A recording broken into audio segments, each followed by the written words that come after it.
One of the most important currency in healthcare delivery is patients' time.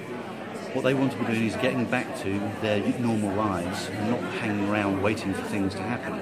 So Red2Green is about aiming about giving people back their time. Ending pyjama paralysis, the key thing about that is recognising that unnecessary waiting and deconditioning in hospital actually can cause considerable harm to patients. So both together is about how we get better outcomes for patients and giving people back their own time to get on with their lives. I think we've learned a lot from other trusts in terms of using IT in a lot more savvy way, and particularly getting away from the RAG rating and starting to have to think about SPC charts. I'm hoping to start moving forward with that. The challenges, I think, are the same right across the board, which is interesting, and that's probably of no surprise. And so us all learning together and getting together to try and learn any improvements that we can make across the board will be good. I've absolutely loved today. It's probably been the most fast-paced conference I've been to. I've learnt so much. I've absolutely loved looking at everybody's posters and communications from Red2Green. And I think what we're going to do back at our trust differently is get some posters designed and get our Red2Green branding out there for our patients and our staff.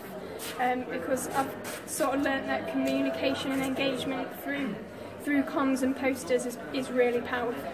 This meeting has really resonated with me today because I thought for many years as a consultant that we've often accepted delays in the hospital, which seem to be inevitable, and we've often blamed other people for the delays as well, rather than ourselves. Red2Green seems to me to provide a structure, a framework for identifying problems and actually resolving them. Today has been a great learning event.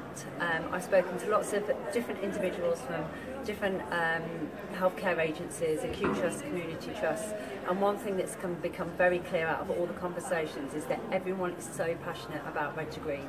Everybody's facing their own difficulties in terms of engagement, but there's some really good ideas swapping and sharing of stories, and I feel really positive that everybody's going to be going away from today's event really energised and enthused, and in 6 months' time we're going to be seeing a completely different picture. The biggest thing that I've taken away from today is that Red2Green fits in every setting. I think no matter what speciality or area you work in, you're able to implement different parts of Red2Green to make it better for our patients.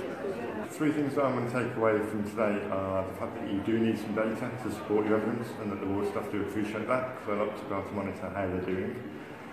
Secondly, I think that the MDT approach and having everybody joining together to work for the patient's benefits is how that you get the buy-in across the entire trust.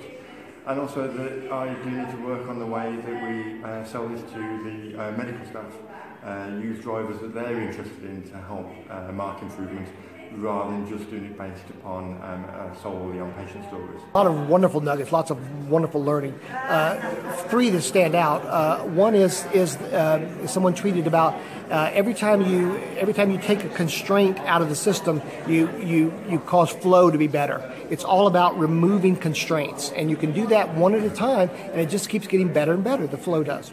A second nugget was about the importance of patient stories, that this really is all about patients, and the more you can tell stories about what has happened to patients and what's good for patients in moving them through the system faster, the more energy you can generate. And then I would say that really leads on to the third one, which is the importance of bottom-up staff enthusiasm and energy and engagement.